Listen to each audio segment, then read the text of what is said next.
У Крэве было 217 двароў, 2 царквы, сінагога, вучэльня, школа, 2 крамы. Мы разумеем, што Крэва гэта дамен. А я яшчэ чытаў, што вось пра Крэва і што яно ўзгадывалася як нейкі там цэнтр. Вот ёсць Крэва, што гэта ўсход Літвы.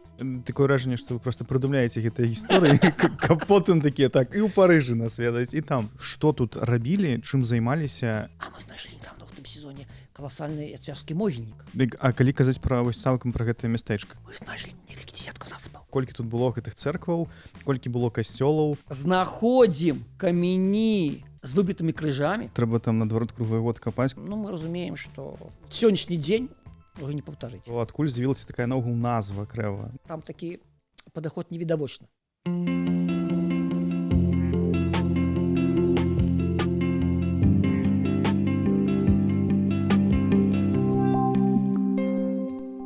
Усім прывітанне, гэта чарговы падкаст «Нататнік Бай», і сёння мы зноў, як і мінулым разам, на крэўскіх землях і зноў прыехалі да спадара Олега Дзярновіча, гісторыка і археолага. І так атрымалася, што нас запусцілі ў аграсядзібу Ляліва, каб мы тут адзняліся. Дзякуй вялікі гаспадыні Аліне Шатурынай. Добры дзень, добры вечар, спадар Олег. Вітаю у Крэва. Вашу шалоўную кампанію. Мінулым разам мы скончылі падкаст на тым, што вы казалі, што вось пра замак, ну пра Крэва мы не будзем размаўляць, просто наступным разам дзе-небудзь паразмаўляем пра Крэва асобна. І я думаў і думаю, ну канешне трэба зноў ехаць, таму што вы самі так папрасілі.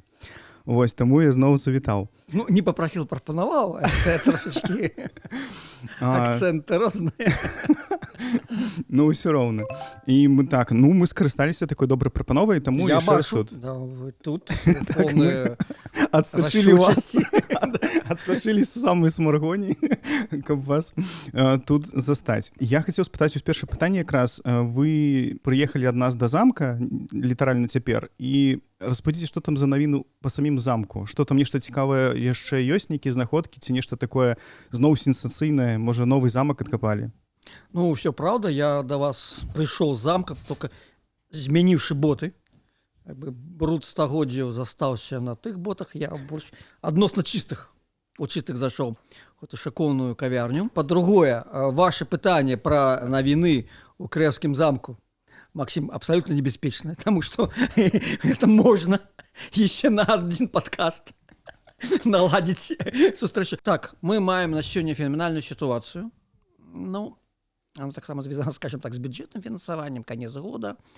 Але я вельмі здзівіўся, шчыра кажучы, што Міністэрства культуры неяк вырашыла актывізаваць все працы. На наступным сезоне плануецца ўжо каля ўсходняй атрымліваецца, ну, дакладней гэта атрымліваецца паўднёва-ўсходняй, но кароткасці будем называць ўсходняй сцяны, адбудоўваць мураванку канкрэтна ў мэтах размяшчэння музея Крэўскага замка. Ого. З усімі там вот інфраструктурнымі элементамі, бо, разумееце, на самой справе плошча ў данжоне, мяркуемая экспазіцыйная, она на самой справе будет не такая же вялікая, и там немагчыма все выставить. Тым больш мы еще так дискутуем по тепловому режиму, бо я как бы веду такую маленькую войну супраць канцэпта холодной экспозиции, які прапануецца і для шытоўкі у Наваградскім замку. Я лічу, что это шлях абсолютно тупиковый, тым больш часто тэхналогіі дазваляюць рабіць ацепленне не абавязкова цэнтральным, можна локальным. Инфрачырвонное освятление, якое робіць ацепленне такое, так званае. І што мы робім зараз? Мы скрываем, слухайте, вот зима, там, дарэчы, пастаўлены павільёнчык такі лёгенькі, ну, але павільён, прынамсі ад дажджу снегу прыкрывае, і мы скрываем падмуркі тых будынкаў, якія знаходзіліся у 14-15 стагоддзях, а цяпер высвятляецца і ў 17 таксама каля сцен замка. Так? Бо мяркуецца, што та нова пабудова, ну, яна не зусім будзе такім міліметражу, як бы дакладна адпавядаць тым міліметрам, які ёсць, але яна будзе, ну, у такім шэрагу вот этой лініі галерэі, мураванай галерэі, якая была ўздоўж сцяны, і там мяркуецца экспанаваць у тым ліку тыя падмуркі.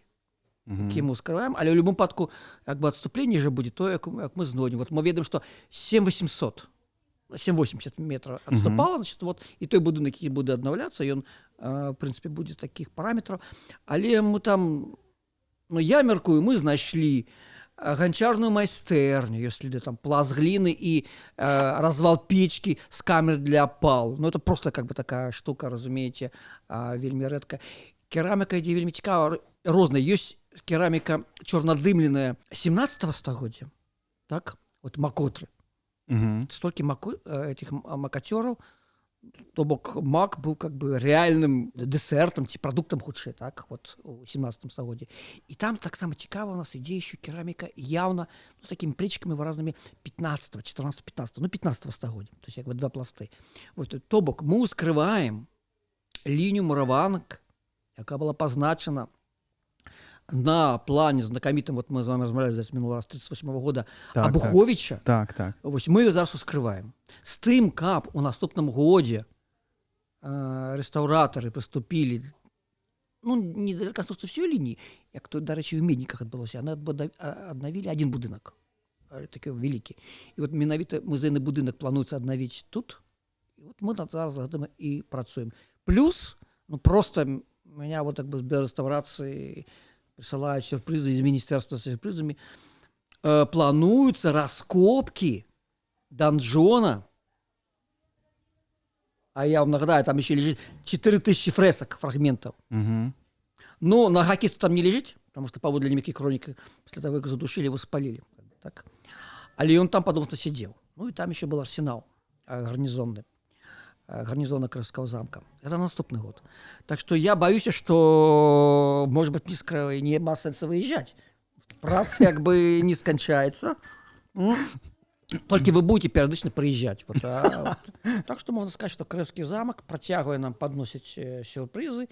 И вось мы, дарэчы, з вами, сябры, переживаем такі вельмі цікавы перыяд незвычайнай, ну, грамадскай цікавасці да Крымского замка. Вот, и, дарэчы, сам факт этой сядзібы можа засведчыць про то, што такая цікавасць ёсць, што людзі прыязджаюць, і не толькі па выходных. Дык атрымліваецца, вось вы кажаце, і не выязджаць. Можа быць, апошняе пытанне. То бок зноў зіма, вы мінулым разам казалі, што зімой таксама праязджалі, нешта тут раскапвалі, памятаеце, і цяпер таксама, то бок сапраўды круглагадзічна тут нешта адбываецца. Я уже так трошки, конечно, пажартавала, я спадзяюся, зімку ўжо не будзе раскопак.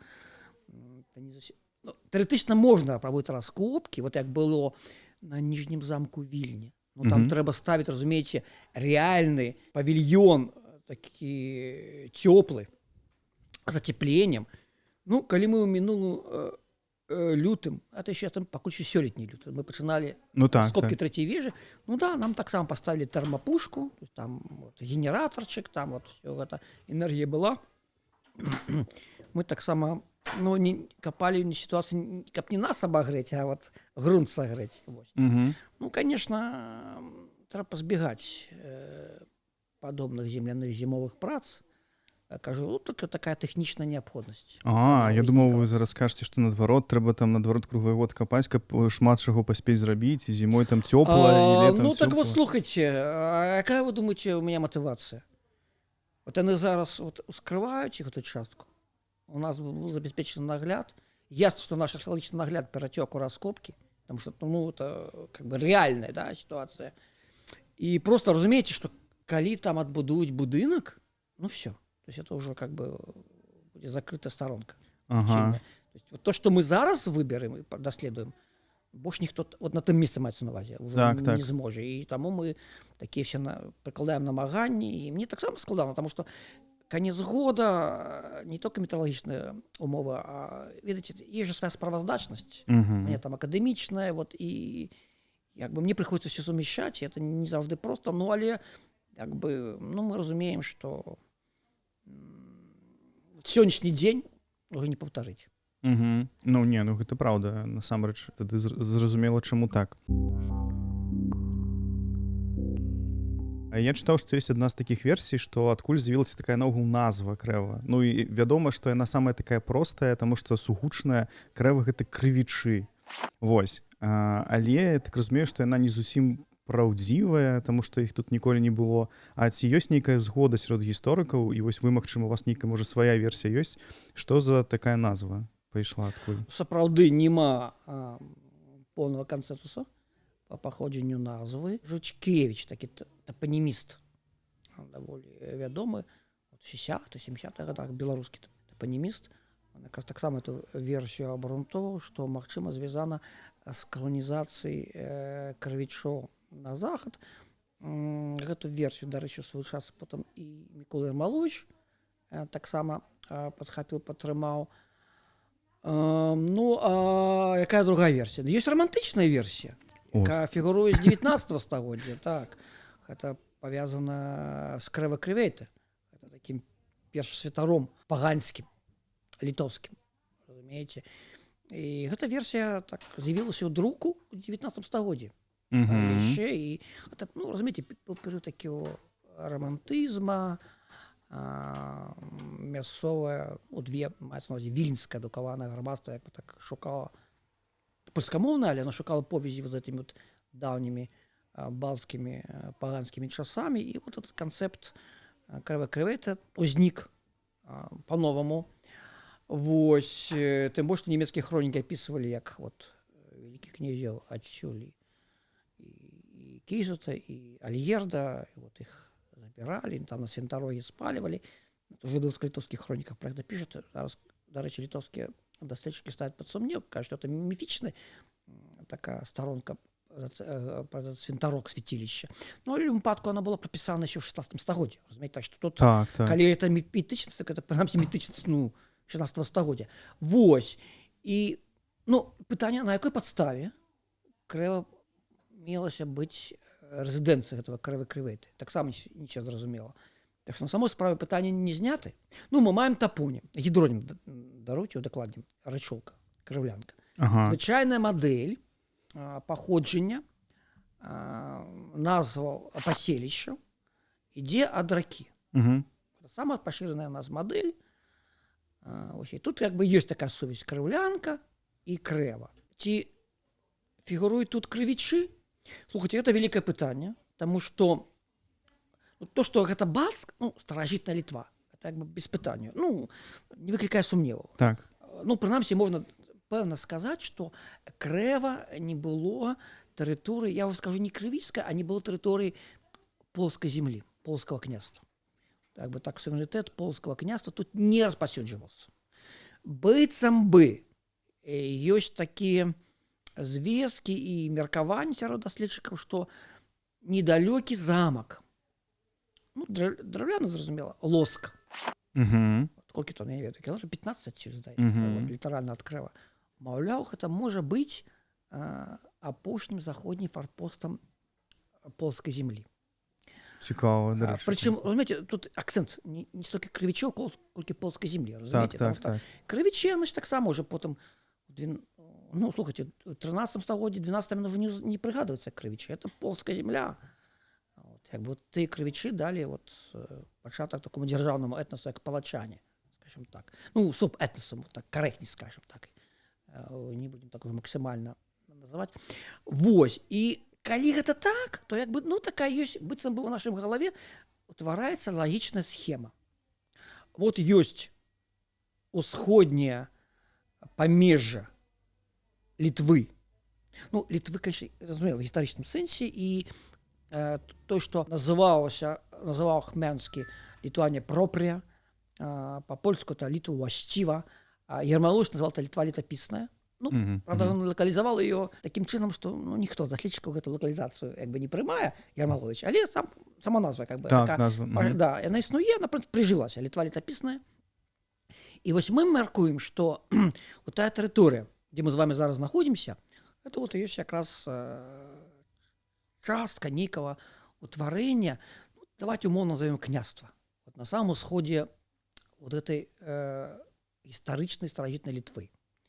Ну і, дарэчы, я апошнім часам пачаў таксама вельмі актыўна выкарыстоўваць і ў сваіх публікацыях таксама тэрмін «Усходняя Літва», маючы на ўвазе вот этот рэгіён. Ну, не то, што ў межах Рэспублікі Беларусь, а, конечно, маю на ўвазе культурна-народны рэгіён старажытнасці. Гэта ад Кернавы, праз Вільню, праз Гальчаны да Крэва. То бо тут мы маем усходнюю Литву, там быццам бы у Лоску, недалеким. Начинается уже польская земля. Ну, там штука такая, знаете, есть археологические проблемы. Там был замок Кишек, и там жили же и Будны, друковал свои книжки, в 16 стагодзе збіраў. Ну, феноменальна нейкае местечко, там это было адным з інтэлектуальных цэнтраў еўрапейскай рэфармацыі в 16 стагодзе. Так задумацца, да? І сёння, як было, калі вы прыязджаеце, вельмі сімпатычна мілае местечко, але вот наколькі як бы змяняецца функцыянал, да, з цягам часу. Вось, і там ёсць вот этот замак, разумееце, позднесярэднявечны, раннего нового часу, і памеры яго, і пласт каласальны, культурны. Ён дамінуе над усім гэтым. А ніжнія пласты, я, прызнацца, на замку Лоскім, так і не прачытаў нідзе. Нема вот апублікаванай інфармацыі. І ў справаздачах как бы не адлюстравана. Вот, значит, ту канцэпцыю, якую я вам агучваю, яна як бы такая тэарэтычная і лагічная. Но я не магу ее верификовать. Ну так, потому что я складана, с теми материалами я их не бачу, я не працаваў. Я и запытывался у даследчиков, які там працавалі. Вот, у Владимира Половинского, он так само сказал, что он еще до нижнего пласта он еще вот, не дошел. Але як бы есть такая схема. Вот, то есть крэва, что это усход Литвы, літаральна там праз ну, дарэчы, есть межа вельмі выразная, Бярэзіна. Тут мы маем рэку, і сур'ёзную рэку. Так. Это нават уже не крыўлянка. Вось. І, в прынцыпе, яна магла быць, вот это вот Бярэзіна на гэтым участку, ну, ці заходняя афіцыйна Бярэзіна, як она называецца цяпер, яна магла быць якраз той межой. Умоўна кажучы, паміж Літвою гістарычнай і максімальнай межой пашырэння полоцкай землі. Вот так, ну, я пакуль такую умоўную схему вот акрэсліваю. Так, але крэва не проста на ўсходзе вот этой Літвы. Это реально, як мы разумеем, адзін з цэнтраў гэтай усходняй Літвы. Дарэчы, гэта сведчаць і прыгадкі вот 14 стагоддзя, як оно фіксуецца ў хроніках і пазнейшага часу. Ну і вот то, што Лугаш пісаў, такую вельмі важную зрабіў за ўвагу, што пасля Крэскай уніі, ну, якая тут вот адбылася, в 97 годзе, значит, 87 годзе, даруйте, Ягайла, як абяцае, хрысціць. Ну, кого он хрысціць? Ну, хрысціць не хрысціянскае насельніцтва. То есть, якое было паганскае, это балты, найперш сваю дружыну, на прыбліжных маецца на ўвазе, эліту, прыбліжную до великого князя, яны ўжо все, хто не хрысціяне. А там былі, і дарэчы, Рахіта Іміновича, было багата хрысціян усходнего абраду. Так? Вот, значит, яны прымаюць все эти паганцы, язычнікі, принамсі номінальна, каталіцкі, ці лацінскі, так можна сказаць, хрост. І Ягайла фундуе 7 касцёлаў по Великому княству. Ёсць касцёлы вельмі такія на ўсходзе размешчаныя. Адзін вуглед так феноменальны, это Абольцы Талачынскага района. Вось. Я якраз в минулом году у меня был артикул, я разбирал гэты матэрыял, які там ёсць. Там такая есть дискуссия, это реликтовое балцкае насельніцтва, там заставалось еще в 14 стагоддзе, ці гэта як бы пераселенцы за Альгердам. То есть тыя баяры, якіх Альгерд пераселял на гэту тэрыторыю. Есть такая как бы дискуссия. Вот у меня вельмі дзіўна зноў узнікла палеміка з калегой Насевічам. То же самое, як у польскай гістарыяграфіі Хмянскі і Лаўмянскі, наставники вучні полемизовали вокруг Абольцев, уявляете себе. А вот у нас теперь так, с Насевичем возникло. Но я все-таки, зважаючи на старожитную гидронімію балтську там, я прихожу до виснову свою, такой попередній, окей, что все-таки там сапраўды захавалася реликтовое балтское насельство, куды еще могли додаваться переселенцы новые. Ну, это особная тема. Гайна, еще один такий центр христианизации. И вот в этом перелику разом с Большоголою, вот на территории сегодняшней этничной политичной Литвы, называется, пригадывается сама Крэва. И потом Крэва, мы разумеем, что Крэва – это домен Альгердовичу и Ягайлы. Ну, домен – это значит вот родовая территория, якая непосредственно им належит. В этом смысле она, можно сказать, мае такі нават падвойны статус, што яна з'яўляецца безумоўна часткаю палітычнай тэрыторыі Літвы, але вот гэта вот менавіта родавы асяродак, так? То есть это вот адкуль як бы і все подаці все ідуць якраз на вялікага князя. То бок Крэва як значны асяродак прапісваецца вельмі рана. Крэва было, дарэчы, вядомае як паселішча і прускім немцам. Ну, ёсць такі корпус крыніц, ну, те, як бы лепш назваць такую, запіскі такія, так, нататкі, вегеберічтае, это, ну, шляхі, апісанне шляхоў. Маецца на ўвазе апісанне шляхоў паходаў, выправаў нямецкіх рыцараў, прускіх, менавіта прускай галіны. Там такая інфармацыя сабрана і рэальна геаграфічная, плюс інфармацыя, скажем так, шпегаўская. І там Крэва прыгадваецца, то бок немцы ведалі пра Крэва, але куды яны хадзілі? Мы не ведаем ніводнага нападу нямецкіх рыцараў на Крэўскі замак. От мураваны, побач з якім мы з вамі знаходзімся. Але вегеберічте, яно ёсць, Крэва фігуруе. І слухайце, еще наступны акцент. Потому что мы даследуем. Мы разумеем, что сённяшні замак быў пабудаваны на незаселеным месцы, як мы это казалі, так? А дзе тое Крэва? Старажытна тады атрымліваецца. І вот я лічу, што мы знайшлі тое старажытнае Крэва, гэта крэўскае гарадзішча, якое знаходзіцца, ну, скажем так, 2 кіламетры ад замка па Смаргонскай шашы, па вуліцы Смаргонска, але там за гаспадарскімі сядзібамі, то бок так, там такі падыход невідавочны. Да яго яшчэ трэба асобна ісці. А я яшчэ чытаў, што вось пра Крэва і што яно ўзгадвалася як нейкі там цэнтр нальшанскіх земляў, нальшанскага княства, магчыма. Гэта вось пра што? Гэта нехта выдумаў ці што гэта такое? Ну, еще одна блытаная гісторыя. Блытаная. Бачыце, напэўна, хацелі б ад мяне нейкіх такіх адназначных адказаў. Не, то разабрацца. Слухайце, па-першае, па гэтаму раінаванню. Ну, падобна, што вот та Літва, она як бы на ўзроўні, вот асабліва пасля эксперымента этого палітычнага Міндога, это атрымаецца сярэдзіна 13 стагоддзя, узнікла то, што мы сёння разумеем вот Літуанія пропрыя, так? То бок яна паглынула это новае тварэнне. Это новое творение. Оно поглынуло некаторыя іншыя балцкія тэрыторыі. Ну, у тым ліку і Нальшаны. Нальча таксама стала часткаю Літвы, фактычна спрачаюцца там з Дзялтувай, ну, там маецца на ўвазе і связскія как бы тэрыторыі. То бок вот Літва, якой сутыкаемся мы на ўзроўні 13 стагоддзя, таксама новае ўтварэнне, якое аб'яднала некаторыя іншыя балцкія ўтварэнні. Ага, і ўзнікае пытанне, а што было, вот, дзе былі гэтыя часткі іншыя? І ёсць з нальшанамі дыскусія. Чаму дыскусія? Там сітуацыя не такая простая. В прынцыпе, ёсць недзе прыгадка. Яна фігуруе. І ў гістарыяграфіі яна вельмі шырока зайшлася па літаратуры. Ну, літаратуры, конечно, зразумела, такого скіраванасці пэўнай гістарыяграфічнай, про то, что вот Нальчаны, Крэва, столица Нальчанов. Ну, я так могу сказать, что, як і все тэрыторыі, вот гэта тэрыторыя, скажем, і Нальчана, Літва, яна таксама мае свою такую, ну, тэмпаральнасць, зменлівасць у часе, правда? В прынцыпе, вот літоўскія і латышскія даследчыкі, яны трактуюць, я скажу так, ядро Нальчанаў на сённяшнім літоўска-латышскім памежжы. Разумееце? Так. Ну, туды, скажем так, за паставамі. Скажем так. Гэта ядро тых Нальчанаў, так? Той Нальшы. З іншого боку, ёсць сведчанне, што Нальчаны там пад свіры фіксуюцца.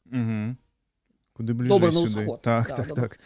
Увогуле атрымліваецца, што мы до конца эту версію не можем адкінуць, што Крэва была частку Нальшана, дакладнім на нейкім этапе развіцця. Так? Але гэта, відаць, позні этап вот звязаны з этой экспансіяй нальчанскіх князёў.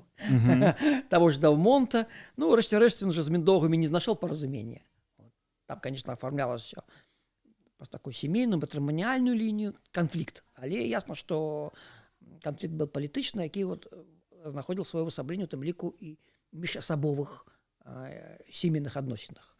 Так што, на жаль, таксама я не змагу вам нешта пэўна сказаць пакуль што. Мы ідзем па гэтаму шляху, і таму я дапускаю, што нальчаны маглі на нейкім этапе познім трапіць у арбіту тых нальчан, ну а потым, калі вот все эти працэсы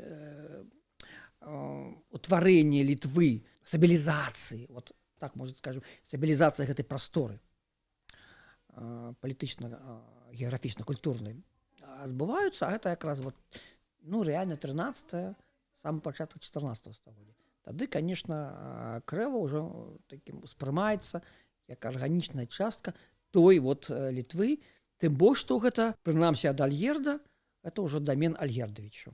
Так, вот. Так што это вот частка гэтай Літвы ў 13-м стагоддзі, пэўна. А тады... В 14-м, канцы 13-14 стагоддзя, так. Так. Вы яшчэ казалі, што немцы ці прусы, якія тут сюды прыходзілі, то бок яны пісалі пра гэтыя землі, але дакладна няма нейкіх звестак, што яны захоплівалі замак. Можа, яны тут проста адпачывалі, ці тут прыходзілі, не ведаю, калі хадзілі некуды далей, ці бліжэй у іншыя бакі, проста тут маглі за грошы адпачываць. Я не ведаю, напрыклад. Як мы з вамі зараз у сядзібе Ляліва. Ну, слухайце, масштабныя рэйды, можна спаць, ну, няма ніводных звестак нямецкіх.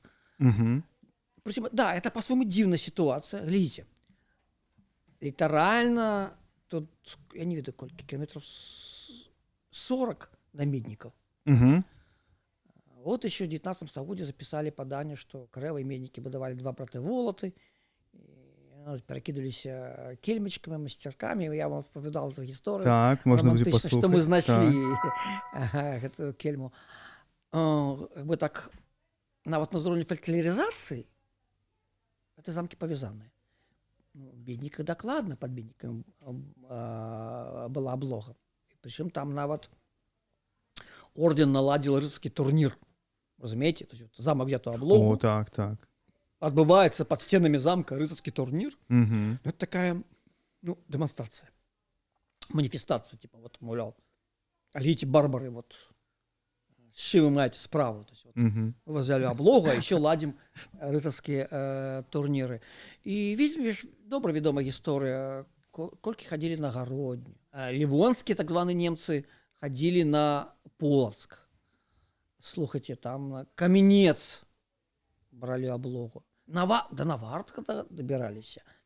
А вот Крэва, ну, видите, так нечакана, но логістычна настолькі размешчана. Па-перше, оно з пункту гледжання будучай гісторыі Великого княства размешчана вельмі зручна паміж сталіцай Вільню і Менскам, цэнтрам вот этой вот тэрыторыі, а Менскам как бы так ментальна пераходзіць з Русі ў Літву, ну, это калі апісваюцца маёнткі, дзе у каго знаходзіцца вот шляхце. То есть Менск на працягу 16 стагоддзя правандраваў з Русі ў Літву. Ну, у разуменні такім стэрэатыпным.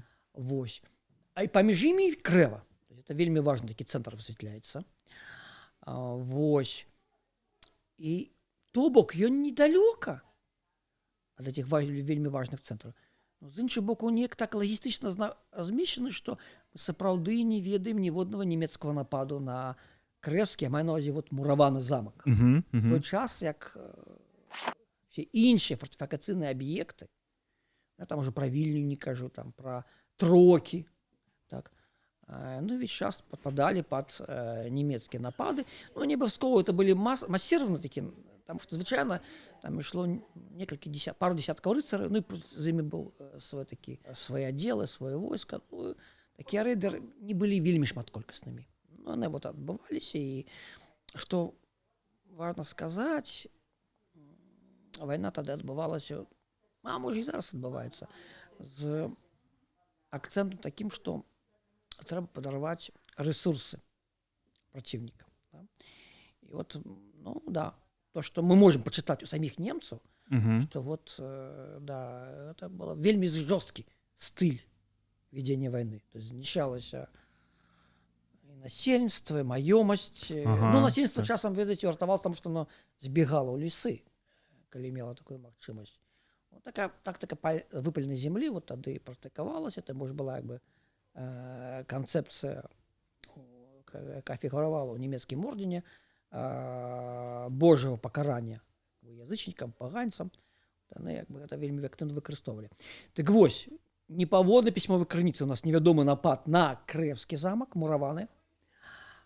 Але прускія следы мы знайшлі на гарадзішчы. Мгм. Мгм. Гэта бракціат, ну, аднабаковая манета, это вельмі рэдка пры археалагічных раскопках. У скарбах так ее знаходзяць.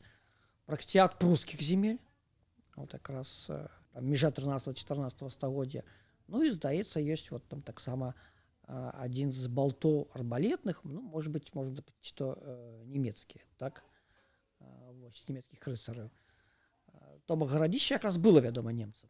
Мгм. Я думаю, Мгм. пад гарадзішча хадзілі, ну і прынамсі там былі, безумоўна, гандлёвыя сувязі, таму што вот літаральна некалькі месяцаў назад мы канчаткова змаглі пераканацца, прыйшлі да высновы раней, але пераканацца змаглі літаральна праціў кастрычніка, што мы маем на Крэўскім гарадзішчы такую вельмі рэдкую штуку, дэкаратыўны выбар мастацкі, як пласціну з ліможскімі эмалямі.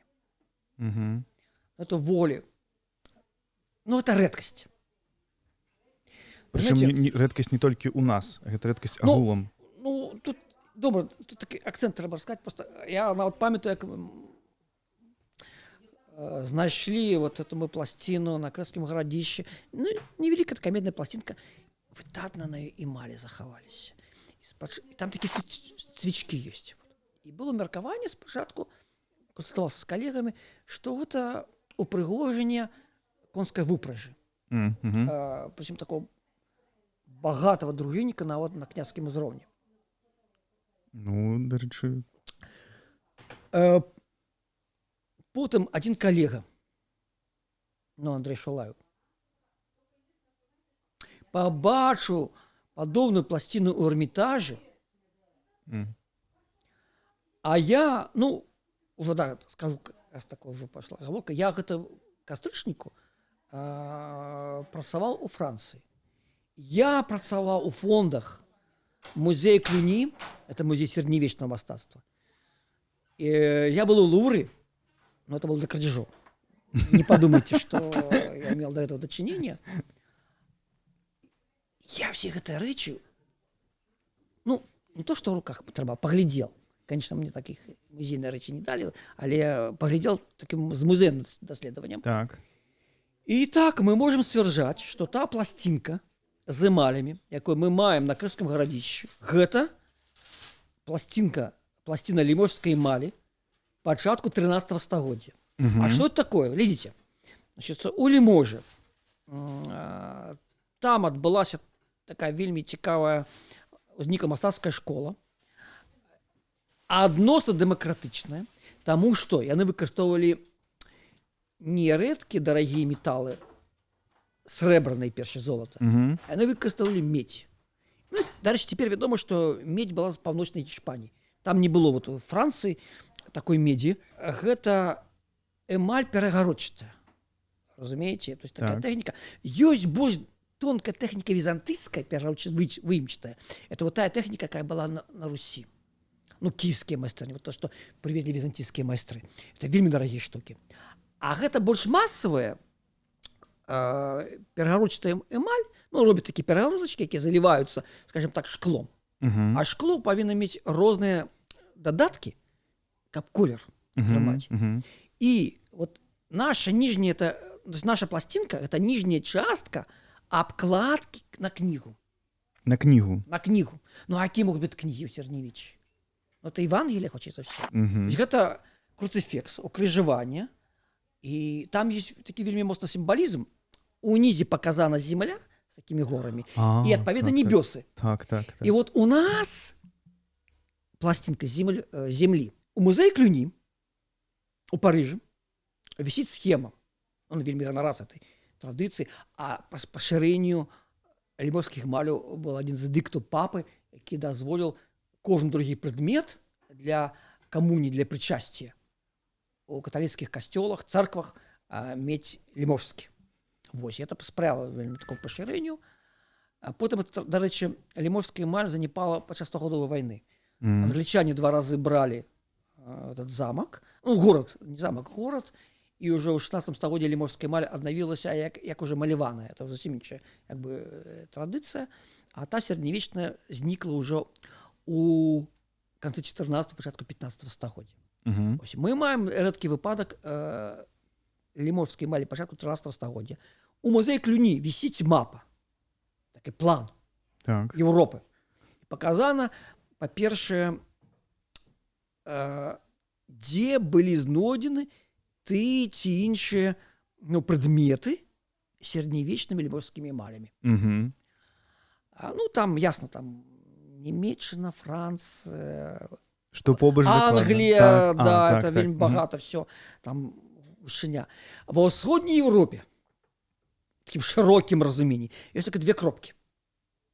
В прынцыпе, яны не сенсацыйныя. Вы адразу можете дагадаць.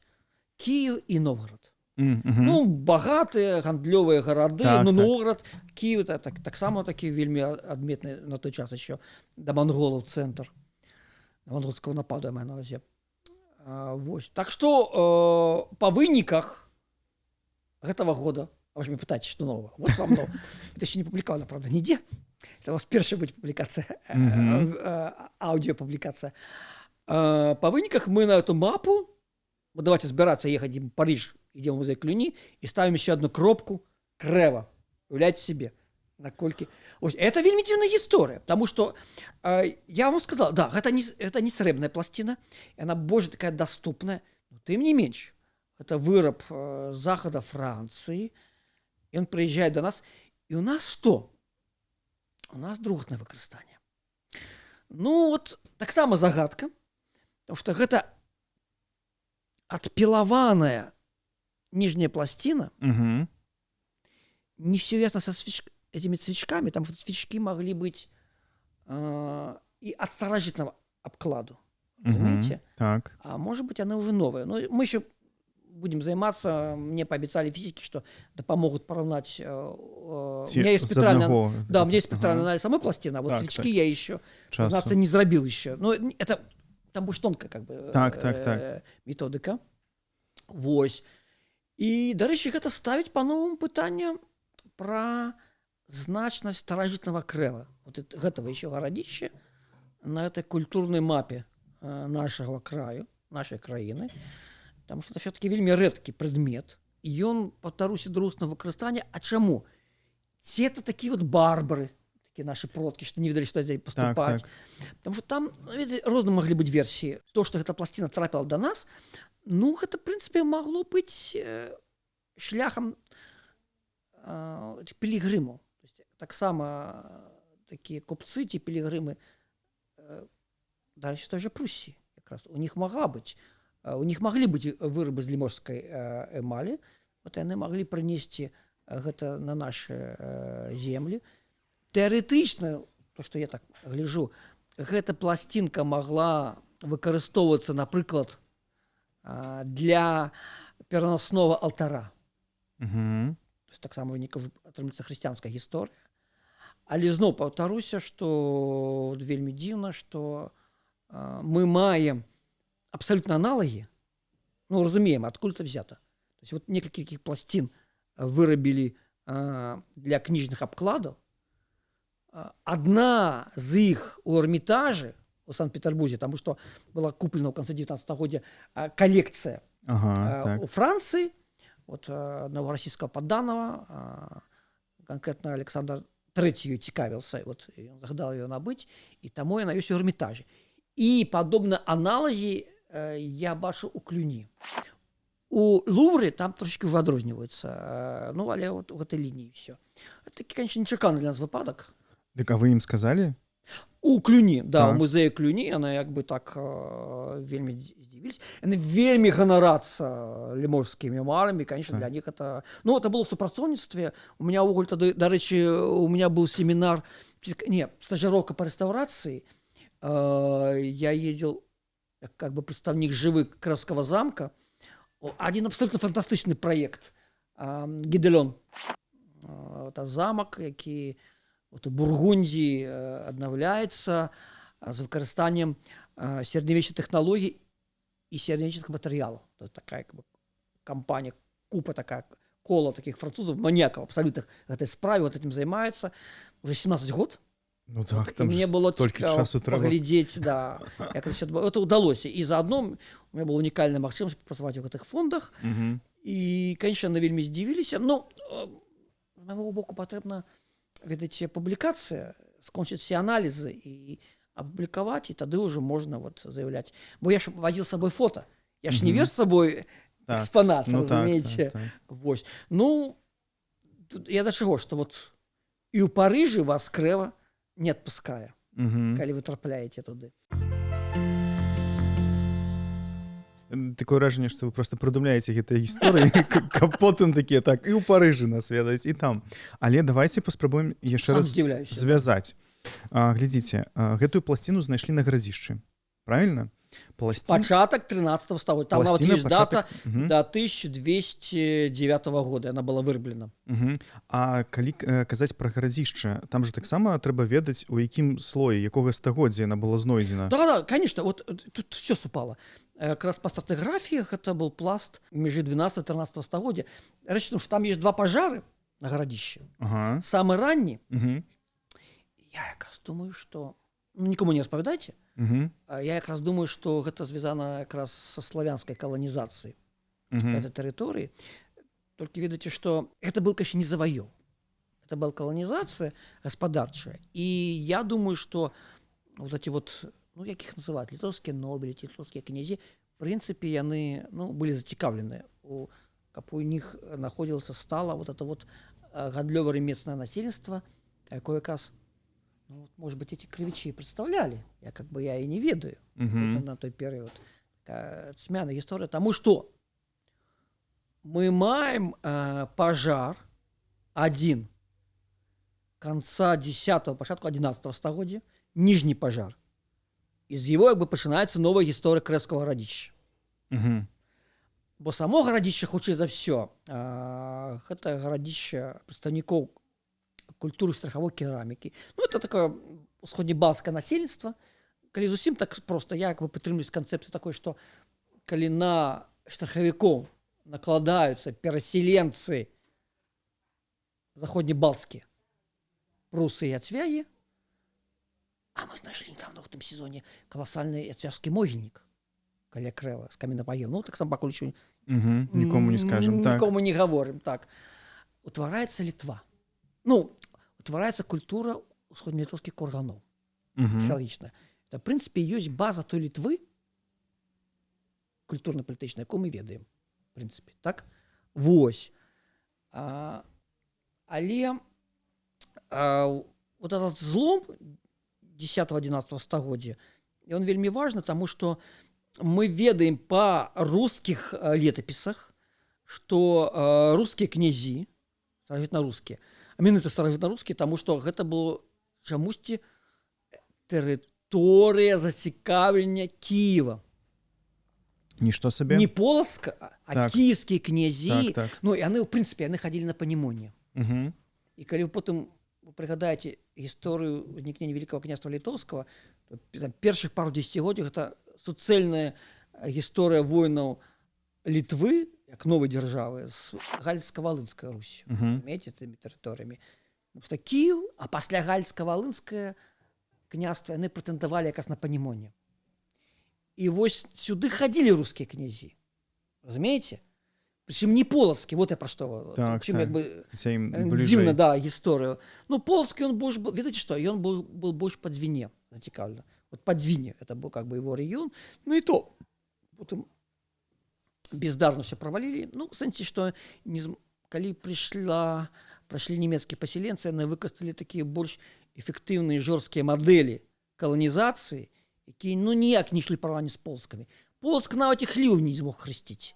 А немцы адразу гэтым заняліся і гэтым самым замацавалі сваю ўладу на тэрыторыі, ну, сённяшняй Латвіі, скажем так. Ну, не будем адхіляцца. У нас есть вот этот нижний пожар. А другі пожар, вот вельмі важна, другі пожар, там таксама прачытваецца. Ён якраз, ну, в прынцыпе, сярэдзіна 13 стагоддзя. Вы кажаце, там прачытваецца храм? Пожар. Так, ага. Другі пожар прачытваецца, гэта сярэдзіна 13 Так. стагоддзя. І вот у нас есть два пожара, і вот той пласт, які знаходзіцца пад другім пажарам, это якраз вот межа 12-13 стагоддзя, і там мы знайшлі вот гэтую пласціну з ліможскімі эмалямі. Добра, то бок атрымліваецца, калі казаць пра гарадзішча, дакладна па археалагічным раскопкам мы ведаем, што яно, ось вы кажаце пра першы пажар, што мы ведаем, што крэўскае гарадзішча, тут жылі людзі ў 10-11 стагоддзі, гэта дакладна ўсвядома. Ці наколькі... Добра, я тут до конца не распэў, сапраўды, слушна з увагу, глядзіце, это было старажытнае гарадзішча штрахавікоў, ну, носьбіта культуры штрахавой керамікі. Так. Але штрахавікі, ну, такі слынг археалагічны, яны як бы мяркуецца, што ніколі не жылі стала на гарадзішчах. Ага, так. І таму там ёсць пару сценак керамікі не ганчарнай. А славяне чым важна? Славяне прыносяць ганчарную кераміку. Такая вот специфика как бы. Я мяркую, что это центральноевропейская панонская спадщина, но але не все как бы со мной погодят. Ну, неважно, это в один упадку, это не тема нашей дискуссии. И с конца 10 стагоддзя на Крэўскім гарадзішчы пачынаецца сталае жыццё. Ага, во, класс. Гэта жыццё, але оно фіксуецца пластом пажара. Так. Гэты пажар, это вельмі важна было наше назіранне, но мы не змаглі, у нас няма таких ресурсаў, як на Менцы, мы не маглі зарабіць парэзку вала, але мы падышлі да падэшвы вала, знайшлі там часткі драўляных канструкцый. А Александр Вашанов, якого вы опытывали так паспяхова, тыдзень таму мне паведаміл, он взял мне для анализа 14 спілы дрэў, які мы взялі з падэшвы Крэўскага гарадзішча. Ён нічога не ведае пра археалогію, ну, пра вынікі археалагічныя, ён просто аналізам. Он такой, дзякую ему, он такі вельмі адкрыты і дапамагае заўжды. Ён кажа, слушайте, а может быть, что у вас это конец 10-11 стагоддзя? Я просто ничего не ведаю, но вот по экспертизе написано. Говорю, ну, ничто себе. Это абсолютное трапление, так. Феноменальное. И одно такое трапление замком было. Потому что мы с-под Малой Брамы взяли пласт пожара, мы там нашли пласт зерня. И она мне так само говорит, а это может быть початок 15-го? Ну, слухайте, ну это шторм Сидригайлы. Конечно, не то, что может. Это не повинно так быть. Вот. И мне Вашанов распавядае, слухайте, я ничего не ведаю, ну это может быть между 10-11 стагоддзя. Так менавіта па всех наших звестках археалагічных, без этих анализов, это как раз вот конец 10-11 стагоддзя, так вот все супало. Правда? Вот. Мы разумеем, что с конца 10-11 стагоддзя пасля некого пожару, значит, пасля некого такого локального катаклизма атрымліваецца. Ну так, ці нехто прыйшоў. Да, так. пачынаецца сталае жыццё. І як мы разумеем, што на гарадзішчы была реальная присутнасць паселенцаў. Як мы их назовем? Ну, это, видите, терминологичная проблема. Я как бы спробую ее развязать, я пока не вырашил. Ну, як мы их назовем? Ну, давайте скажем, русину, там, славяну, русских, вот этих старожитных. Ну, это, хоть и за все, было уже характеризованное насельництво. И оно репрезентовало такой специфичный зрэз социальный. Было гандлёва-ремесленное насельництво. То бок вся эта территория была заселена балтами, балтамонным насельніцтвам. Ну, інакш, каго прыходзілася бы потым ягалі арганізаваць, да, в конце 14 стагоддзя. Эліта. Вот то, что мы даволі пэўна ведаем по даследаванню пахавальных могільнікаў, пахавальных аб'ектаў у гэтым рэгіёне. Эліта, безумоўна, была балтскай і паганскай. Ну, тут і паралелі з гальшанамі, шмат што даюць. Вось. А гандлёва-рамеснае насельніцтва было таким, ну, я не ведаю, ну, давайте скажем, славяномоўным. Я до конца еще как бы для себя это пытание не снял, кто это мог быть. Вось. Ну, хотя, до речі, коли мы кажем вот про гэты ранний период, мається на увазі 11 стагоддя, ну, в принципе, мы можем допустить, якраз присутствовать Кривичо, тут же возникают параллели с Кривым городом. Так. И тут весь регион, видите, что просто маркированы скарбами дирхамов арабских. Так? То есть вот этот вот шлях как бы, на Вильню. А какая Вильня в тот час? Кривый город. Вот он в принципе, прочитывается. Знаете? Вот. И далее тут уже пошли вот на Балтику. Повели и на Неман. И у Балтийский регион. У Балтийское море, докладней. Вось. Так что такое выдатное совпадение. И я еще не сказал, вот этот пожар, вельми цікаво, и он заходит под валы. То бок вал начинает будовать после этого пожара конца 10 стагоддя. Так. Ну, есть такой погляд, я не хочу спекулировать, просто я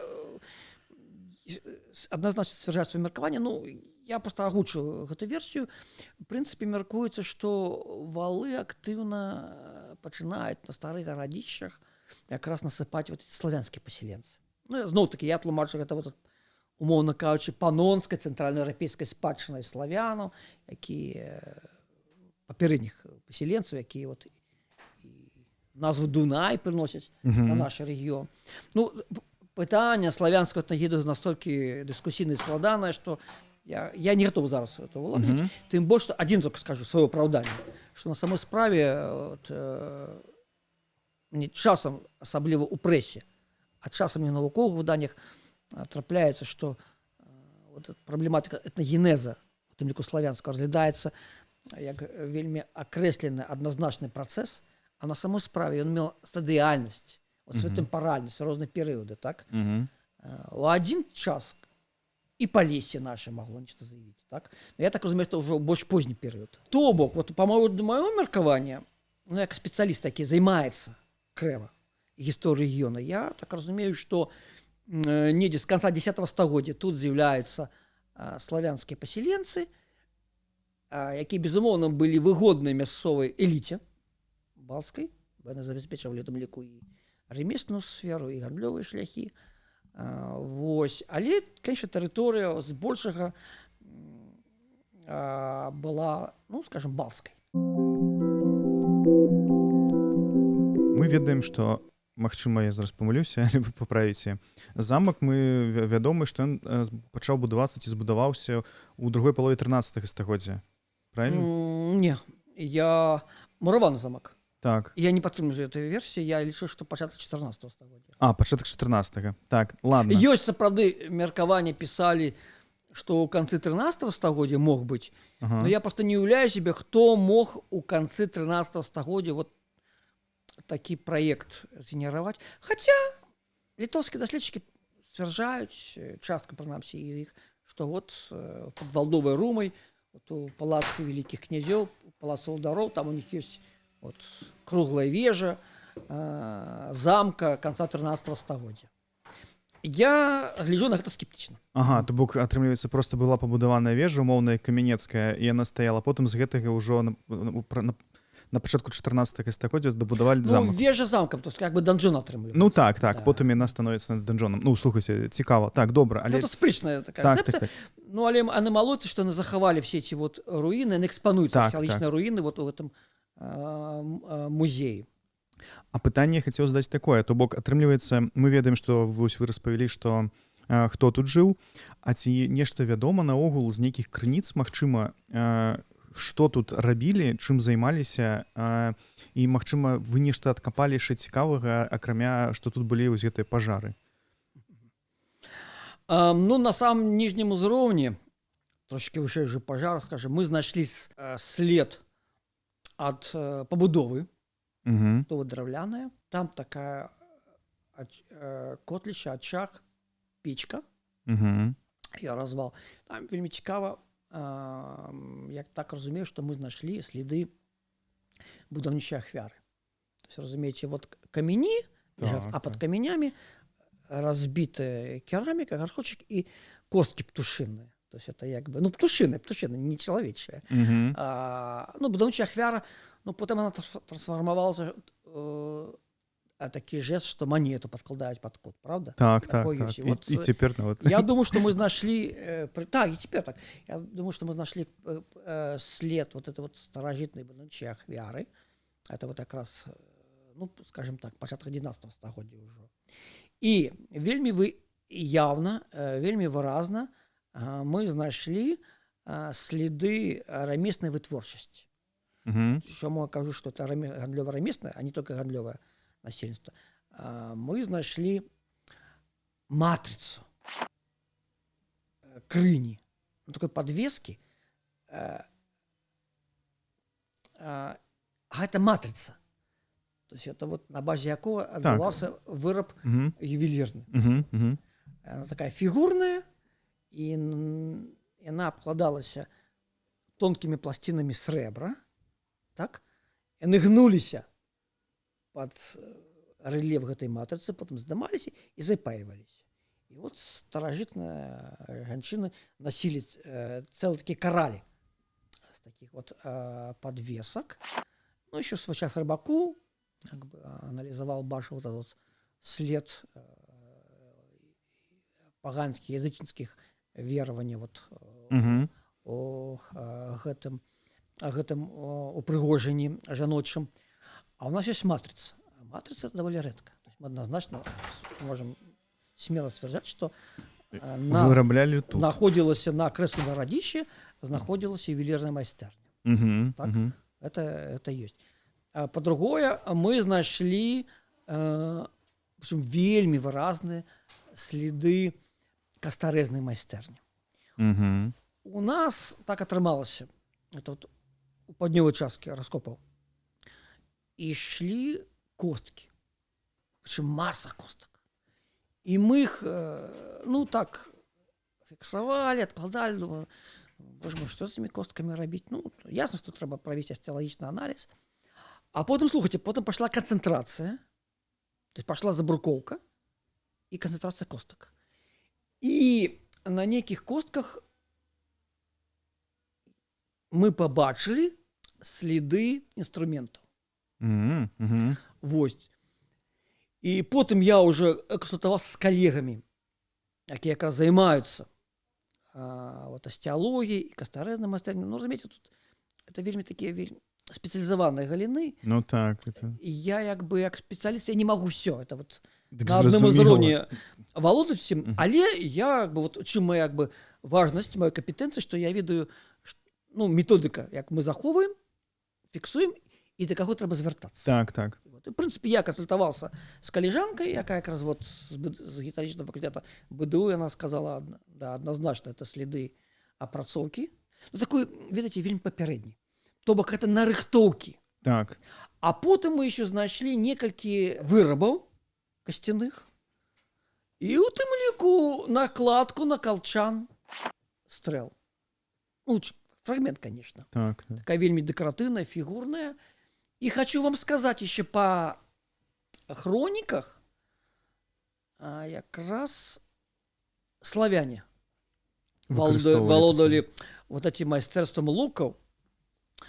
Ну, конечно, у мясцового насельніцтва таксама вот эти были, видите, такие были лесные вот эти луки. Але славяне, яны перанялі ад намадаў, ну, ад больш далёкіх паўднёвых суседзяў, вот это вот композиційные складанные луки, это зусім іншы эффект боевы. И вось такую пластинку мы знайшлі таксама на Крэўскім гарадзішчы. Я допускаю з Рогалася. Я допускаю, что она смогла бы тут на месте и выраблена, а хутчэй за все, ну, тым больш, что вот это у нас есть кастарэзныя майстэрні. Вот два вида рамества мы, прынамсі, дакладна знайшлі. Ювелірнае ліццё і кастарэзнае. Это вот то, што мы на гэтым вот узроўні маем. Але раскопкі на гарадзішчы яны скончаныя ўжо, там ужо нічога ніхто не робіць. Правильно разумею? Ну як-то скончана. Я спрабую кожны годзік, год хаця па квадраціку раскапваць. Ага. У гэтым сезоне мы выкарысталі такі прыём, папрацавалі геафізікі. Ну, это хутчэй была такая адпрацоўка методыкі, таму што, в прынцыпе, яны пацвердзілі то, што мы потым і знайшлі. Вот, яны пабачылі сваім геамагнітным метадам, пабачылі некую анамалію, а гэта была якраз та вот буркаванка. Буркаванка на гарадзішчы, так, ну і на ёй таксама вот знаходзіліся, ну, на ёй лежала сірыйская пацерка 11 стагоддзя. Разумееце, вот такая вот штука. Вось. 1 квадрат. Не кожны год, але з большого працягу даследавання на гарадзішчы. Мініма мэта, конечно, ўскрыццё гарадзішча. Такая мэта не павінна ставіцца, таму што ясна, што трэба пакідаць на будучыню, так? Ну так. І будучым даследчыкам гэтай тэрыторыі. Увогуле, ведаеце, в гэтым сэнсе, в пэўным сэнсе, мы еще такі прывілеяваным становішчы у нас тут у Беларусі археолагі, таму што, разумееце, у Заходняй Еўропе чыста навуковых даследаванняў археалагічных уже вельмі мала. Ну так. Уже есть такая, как бы, конвенция, домовленность, что ну, копают там, где уже не могут не копать. Где отбываются некие будаўнічыя працы. Там. Так. Можно под стоянкой заправки знайсці англійского короля, который был знеславлен тут вот, по іншым пералеце в историю. А у нас еще есть чисто науковые раскопки. Вот на замку, конечно же, наши терминологии это аварийные раскопки. Так. Будаўніцтва, и мы забеспечиваем этот процесс. Мы ратуем для доследчиков культурной пласты, плюс мы даем еще информацию для проектантов, для реставраторов. А вот городище, это, конечно, это такие науковые раскопки и подобное доследование в Заходней Европе это уже роскошь. И они уже с 19 года столько там понакопали, так что им можно уже опрацовывать то, что добыто. Так. А я просто хацеў, чаму пра гарадзішча спытаў, ці яшчэ капаеце, ці не капаеце, таму што, магчыма, таксама былі нейкія ідэі, там нейкі, як экспазіцыю, ці паставіць там, ну, хоць што-небудзь з таго, што было адкапана. Ці ўсё гэта будзе экспазіцыянавацца ў замку ўжо? Ну, конечно, гарадзішча, артефакты мы перададзім у музей у замку, калі ён будзе. Обещают в наступном году. Ну вот. Но я не ведаю, да, не веру. Ну, принаймні, будинок. Не сам музей, але будинок, конечно. І ще возникла тема синагоги, тому що вона вот у кепському стані, а знаходиться в зоні аховної замки. Побач, так, да, побач. І ми агітуємо, каб її так само передали під музей. Принаймні, під фонди, під офіс музейний і під фонди. Тому що коли роблять музеї, у нас все клас, експозиція видатна, а про фонди забуваються. І нашим музейщикам потім це така проблема. Вот, а там ну, будинок в кепскім стані, але великой площади, і це все-таки будинок адметний для місцової культури. Вот, там же цілий синагогальний двор тут заховався, фактично. И не показать это, вот, это иудейский пласт крымской истории было ну, просто неправильно. Ну, дискуссии идут, и тут и есть проблемы концептуального подхода и финансов, конечно, як завжди, это зразумело. Так вот, музей мяркуецца, что вот это средневечное, и он будет в тем будинку вместо по такому теперскому. И там будет городище. Але вы, дарэчы, вельмі правильно поставили пытание. Я могу спаслаться на досвід наших вот литовских коллег, польских. Видите, там умеют экспоновать городище. Не раскопы, а сами городища. Ну, тут есть такие проблемы, что тычется Крымского городища. По-перше, Крымское городище, оно, видите, оно не каля дороги, ну, оно каля дороги, але оно за господарскими сядзібамі. Там треба, значит, продумывать шлях. По-другое, есть такая проблема зарослость. Вот мясовые крымские жыхары мне там распавядали, здымки показывали. еще в 70-х годах это были чистые валы. Литерально за конец 70-х, 80-х, 90-х городище обросло дрэвами. А разумеете, штука такая, коли там дрэвы, значит, это коренні. І што, вот пачнаш пілаваць, потым карчаваць. Ну, гэта стварае дадатковыя праблемы для валоў. Тым больш што, як і все крэва, таксама гэта гарадзіще ёсць месцам памяці Першай сусветнай вайны, таму што якраз калі ў замку стаялі нямецкія пазіцыі, на гарадзішчы стаялі расійскія пазіцыі, ну, леп'ереванцы там так бы знаходзіліся, а праз дарогу нямецкія войскі. І там, ведаеце, вот этот атрымліваецца адзін з частак вала, які выходзіць на дарогу. Ён фактычна сабе уяўляе стрэлковыя пазіцыі. Там таксама пракапана вот такая траншея і размешчаны такі паглыблення, это ёсць стрэлковыя пазіцыі, дзе знаходзіліся стрэлкі. Вот, дарэчы, каля каменя, які мы даследавалі, там таксама побач на падвышше гарадзішча, а там таксама была стрэлковая пазіцыя. Вот, там, дзе выпіта Галгофа, на том камені. То есть он такой вельмі адметны. Я то, што было месцам ранейшага культу. Ну, шанавання, лепей так, карэктней скажаш, спакойней. Шанавання. І там мы знайшлі кучу бітай керамікі 17-18 стагоддзя поздняя. Ну, як версія, гіпотэза, можем допустить, что вот этот камень оставался местом шанавання ў 17-18 стагоддзі. І там же якраз была стрэлковая пазіцыя, таму там вот это поглыбление, так, порушено все. И с городищем. Значит, его треба экспоновать, ну, зрабіць доступным для экспонования. Я часом вожу людей, вот гостей, кто мне приезжает, мы там продираемся. Але, каб его экспоновать, значит, треба продумывать, что за этими дровами робить. А это серьезная проблема, потому что их можно просто поспілаваць, але структура парушена, што там далей будзе, да? Вот так, вы ж ведаеце, як паплыла замкавая гара ў Вільні. Так, да, і пачысцілі лізаўскія калегі, і ў выніку там еще вельмі высокі ўзровень грунтовых вод, саму гару, і весь дзярван паплыў. І потым там якраз былі зроблены вот вот фенаменальныя потым знаходкі. Вось, доступ да гарадзішча, які, значит, трэба пракладаць, да вот шлях. Ну, ёсць пытанне, але я думаю, да, гарадзішча заслугоўвае, крэўскае гарадзішча заслугоўвае таго, каб яно экспанавалася. То есть да яго можна было прыйсці, ну, як паўсюль тут фантастычныя краявіды. Ну, гэта праўда. Адзін варыянт, адзін краявід вот з Юргавай гары, калі вы бачыце на замак. Там, калі вы становіце на крэўскае гарадзішча, на вал заходзіце, ну, таксама вот вас зачаровае наваколле.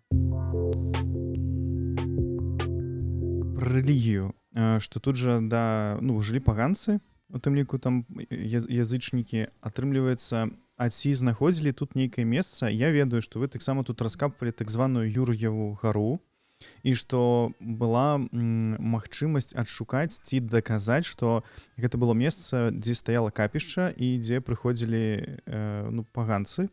А магчыма, павінны ж быць такія тут месцы, калі тут жылі з 10-го стагоддзя людзі. Вось, ці нешта такое адкопвалі, ці даказалі, што на Юр'евай гары, гэта тая, якая цяпер за замкам, там трошкі далей, калі прайсці, ці нешта такое, ці не? Ту праблему, якую формулююць, яна складаецца на две такія часткі. Ментальная памяць, фальклорная і фізічнае сведчанне. Фактычна. Я вам хочу сказаць, што па фізічным сведчанні, ну, ў прынцыпе, няма крытэрыю, як спаймаць капішча. Ну, вот Эдвард Зайковскі, он быццам бы, ну, магчыма, ён мае рацыю. Вот адзін аб'ект там, бліжэй туды падгародні, ён як бы паказвае, што то ёсць капішча, бо там ёсць два шэрага такіх неглубокіх валоў, канцэнтрычная сістэма. Вот он, ну, это явно не гарадзішча, то есть это іншы параметр, не магло быць гарадзішчам. І вот ён сцвярджае, што гэта магло быць капішча. Ну, як версія, я думаю, это можна прыняць. Ён пісаў таксама пра магчымае капішча на Юр'евай гары. На Юр'евай. Ну, як это поймаць археалагічна? Вот у чым пытанне.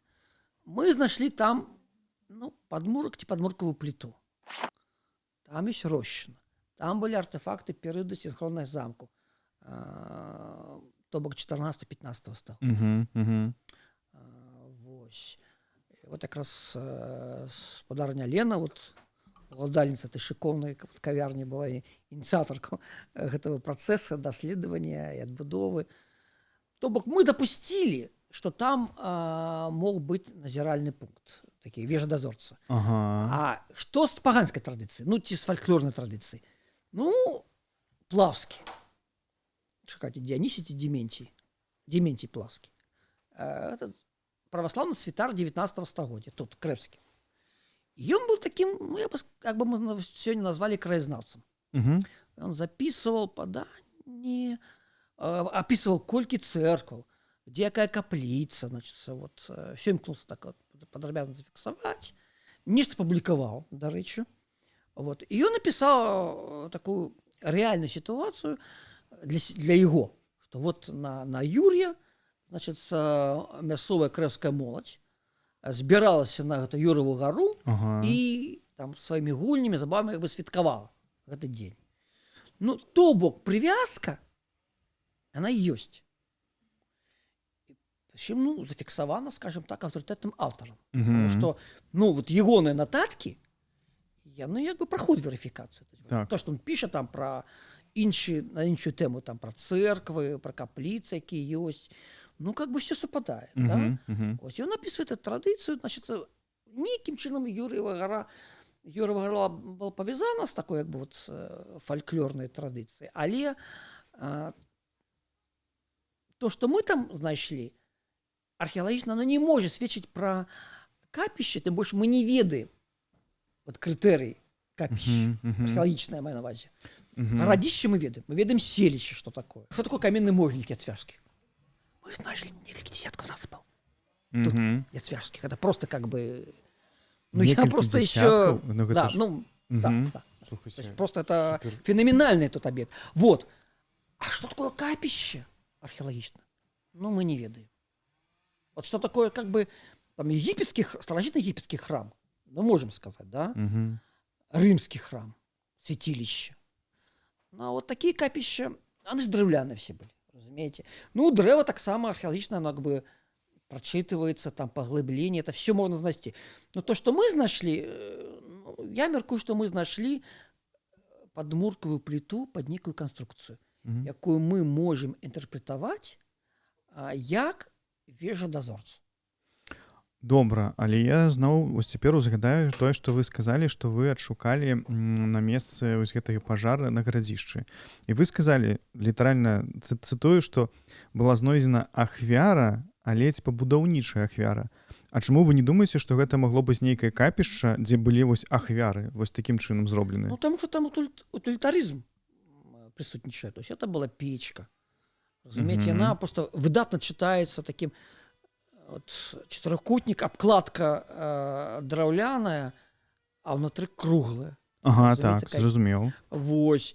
Потым это было знойдзена ў будынку, межы якого, ну не все, а две стенки, якого мы споймали. Разумеете? Ну, это утилитаризм. То есть там... Ну, глядите, это было жилое... Не, разумеете, это же было жилое место. Капище. Это сакрум.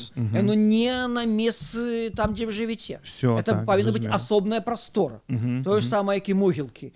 Вот этого периода, про который мы вспоминаем, то же самое. Они побач с городищем повинны быть. Але они повинны быть, там еще такие потребования есть. На погорку и побач повинна быть вода. Разумеете? Вот такие вещи мы можем прочитать. Так что капище на городище, где жили люди, не могло быть. Оно повинно быть вынесено особо. Там могла бы быть церква, ну, каплица, драўляная. И речь о том, что вот не первые костелы в Великом княстве католические, вот это Ягайловское 14 столетия, мы не можем их знайти, прочитать. Ни на этих землях мы не можем знайти следы православной церкви, ну, потому что это были побудовы драўляные, ну, и, в смысле, это не были фундаментальные побудовы. Так? Як звычайная, может быть, побудовы они выглядали нават часом. Вось. Церква христианская, ну, каплица, скажем, мягчей, теоретично могла быть на городище. Вось. Ну, але не капіще. Капіще это асобна абсалютна. То бок пакуль не знайшлі, на Юрыевай гары не пацвердзілася і ну гэта проста агулам археалагічна вельмі складана. Вось капішча гэта Ну, не то, что не подтвердилось. Ну, да, окей, не подтвердилось, але мы не ведаем, як подтвердить. У нас нема таких критериев археологичных. То бок тут але і мы дакладна не сказаць нельга. Ну, то, что некая традиция Про якую фольклорная піша, так. вакол Юрыевай гары дожила до 19 стагоддзя, ну, про это Плавскі піша. Мясцовы святар. Так. Может быть, его это трошки нават раздражняло, я не ведаю до конца. Ну, як хрысціянскага Так, святара, конечно, разумееце. Вось. Але он фіксуе гэта. Ситуацию вот, трэба даць належнае, он в этом сэнсе адказна. І он нават там прыводзіць тэкст песні, якую спявалі. Якую спявалі на Юрыевай гары. Як вы думаеце, на якой мове? На беларускай? Ну, конечно. Ну, там ясно, что запись ідзе расійскай кірыліцы, ну, фонетычна. Але он спрабуе там нават у показаць. У кароткую не показывали, там вот у, там, где у короткая. Вот так. Да. Ну, вот как бы такие вот реалии. То бок некая традыцыя вакол гэтага існавала. Але вот па-за гэтых фольклорных запісаў 19 стагоддзя мы пакуль не можем выйсці.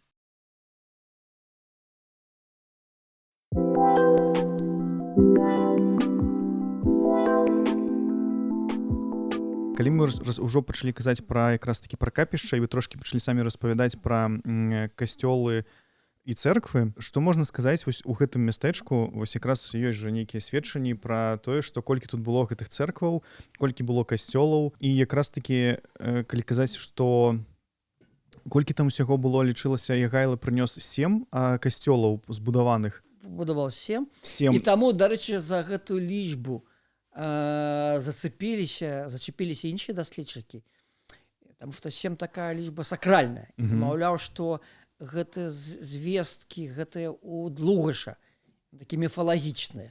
Но я то якраз лічу, што тут няма супярэчнасці, што, ну, відавочна, ну, хутчэй за ўсё, я заснула гэтыя касцёлы. Ну, можа быць сапраўды Длугаш, які, ну, пісаў пра гэта, ён вот как бы аформіў вот гэтую падзею у гэтай лічбе 7. Такая, как бы, вот, ну, дадатковая сакралізацыя вот адбылася. Ну, агулам трэба сказаць, што атрымліваецца, калі так распавядаць, то былі пабудаваны ў Вялікім княстве літоўскім 7 касцёлаў, храмаў Ягайлам, і гэта атрымліваецца, што ў Крэве быў адзін з іх, адзін з 7, і гэта былі першыя на тэрыторыі Вялікага княства літоўскага. Правільна я кажу? Ну, скажем так, мы мяркуем, што касцёл мог існаваць у Вільні яшчэ да гэтага перыяда. Па-другое, не так все зразумела з Наваградкам. Я маю на ўвазе міндовы перыяд. Так. В прынцыпе, там маглі быць місіі дамініканскія. Хутчэй за ўсё. Але вот гэта першая хваля ўжо такой, ну, маштабнай дзяржаўнай хрысціянізацыі, якую праводзіла Ягайла. Вот она якраз звязана вот сапраўды з гэтымі названымі 7 касцёламі. Ну, это означае, што вот, першыя ў гэтай праграме хрысціянізацыі. А калі казаць пра вось цалкам пра гэтае мястэчка, калі гэты касцёл быў збудаваны напрыканцы 14 стагоддзя, правільна? У Крэве? Так. Ну, дакладна вядома, фундацыя 87-го года. 1387 год, так. А ці некія былі вядомыя ўжо ў той час, што тут былі там цэрквы, якія стаялі, можа, драўляныя? Нема звестак. Нічога няма. У нас няма, ёсць толькі звесткі вот пра гэты касцёл Ягайлаўскі. Так. Мне ўдалося у бібліятэцы Рублевскіх, у зале рукапісаў, это Акадэмія навук Літоўскай Рэспублікі, знайсці спасылку у дакуменце канца 15 стагоддзя на Попадью Крэвскую. Попадью Крэвскую? Да. Это означает, что, ну, поп, ну, святар православный был у Крэве у конце 15 стагоддзя. Значит, что такое? Значит, церква была. Вот церква могла уже быть у конце 15 стагоддзя. Але першым мы фіксуем касцёл конца 14 стагоддзя, ну, правильно сказать, конец 14 стагоддзя У канцы 15 стагоддзя мы маем першую прыгадку, атрымліваецца, царквы, ну, праз пападзю крэўскую. Там была маёмасная справа, яна там з сынам яшчэ вот выступалі такімі пазоўцамі. Ну, а 16-17 стагоддзя там весь час вар'іруюцца лічбы. Ну, в прынцыпе, да, это уже такая реальная присутность, и церква, и костел. Костел уже был не... Понимаете, костел есть просто как дом молитвы, а есть еще социальный институт, парафия. Тут была парафия. Тут есть плебания, до плебании приписывались некоторые там іншие там волоки, уже после реформы аграрной Кревской волости. Вот, то есть как бы костел имел такое финансовое забеспечение Кревский, как парафиальный костел, и костел с плебанией. Вот, это, чему эти термины важны. Церква, одна з церкваў, яка была у Креві, а я маю на менавіта царква Святого Миколы, Микольская царква и Микольская гора. Яна нечакана таксама атрымліваецца мела значную ролю у рэлігійным жыцці Великого княства Литовского, тому что при ей была библиотека, у якой был знойден один со списаў да Місаіла. Ну, такая гісторыя, коротко кажучы, пасля Флорентийской Феррарской унии неоднозначно розныя пласты православной элиты, я маю на ўвазе, прынялі гэтую падзею, хаця у нас так больш пазітыўна, але гэта унія не мела рэальна, як мы ведаем, развіцця. У Маскве ўвогуле радыкальна адмоўна паставіліся. Дык вось, значит, была такая акцыя, што частка эліт праваславных і светскіх, найперш светскіх і часткова духовных, як бы зрабілі пасланне ў Рым. Вот это конец 15 стагоддзя, разумеете? Где выказали свою такую как бы позитивную реакцию на унию с Римом. Унийная тематика увогуле такая дискуссийная, потому что она закранает проблемы верников, и как бы это особная как бы дискуссия. Но вот частка православной элиты выказала за унию, ну, или так, скажем, мягче, выказала позитивное ставление на магчымасць заключения такой унии. Ну, при захаванні там пэўных вот патрабаванняў сваіх інтарэсаў. І вядома некалькі спісаў этого послання. І вельмі дзіўна, што адзін са спісаў гэтага послання захоўваўся ў Мікольскай царкве ў Крэве. Это вогуле як бы неверагодная гісторыя. І з гэтым, дарэчы, звязана выпадак, як можна сказаць, першай паліграфічнай экспертизы у Великім княстве Літоўскім. Таму што калі уже пасля заключення Берасцейскай уніі, то есть праз 100 гадоў, гэты тэкст патрапіў у Вільню, быў там апублікаваны, як бы ён выклікаў, ну, рознае стаўленне, у тым ліку, што гэта могла быць падробка, і вось была праведзена, значит, мітрапаліт спецыяльна перадаў у ратушу. А чаму ратушу? Ну, там былі, я так разумею, там былі пісары, якія як бы мелі справу і з паперою, і з даўняй паперою таксама, ведалі, што такое атрамент, чарнілы, якія пёры былі. І вось гэта дакумент, ну, спіс, быў перададзены на экспертизу. Спіс — гэта копія. Такая, ну, типа, самага... Да, але копія ну, аўтэнтычная. Так, аўтэнтычная, тому што зроблена ў той жа час, атрымліваецца, як распаўсюд таго, што там запісаліся ад першых твараў. Так. Еще ж не было, не выкарыстоўвацца ще друк актыўна, так, і як копіі пашырыць інфармацыю. Вось, і от, маўляў, пры Віленскай ратушы была праведзена першая экспертиза, якая падкрэсліла, ну, апраўдала як бы аўтэнтычнасць этого акта. Пацвердзіла, так атрымліваецца, што гэта праўда тое. Да. Ну, это, конечно, феноменальна, разумееце, і такі акт, ну колькі іх магло быць этих спісаў, ну некалькі десяткаў няхай. Адзін з гэтых спісаў захоўваўся ў крэўскай царкве Мікольскай. Это, конечно, дзіўная гісторыя, до конца не сэнсавана і малавядомая, дарэчы, факт. Слухайте, бачыце, колькі еще задач, колькі трэба все это еще писать, да? Поднимать колькі матэрыялу, да. То есть и это означает, что вот эта вот Мікольская царква, чамусьці крэўская, яна вот у гэтай сферы камунікацыі рэлігійна-інфармацыйнай, ну, займала некае асобнае месца, інакш бы тут не было гэтага спіса. Разумеете? То есть это было важно. И уже потым его вывозят у концы 16 стагоддзя у Вільню для апраўдання, ну, праўняцкімі коламі, для апраўдання царковной унии Берастейской. Так. Вот этот спис вывозится из Вильни. Можете себе увидеть. А тут он заховался, ну, видать, она была невелика, но там не что, была библиотека при этой церкви.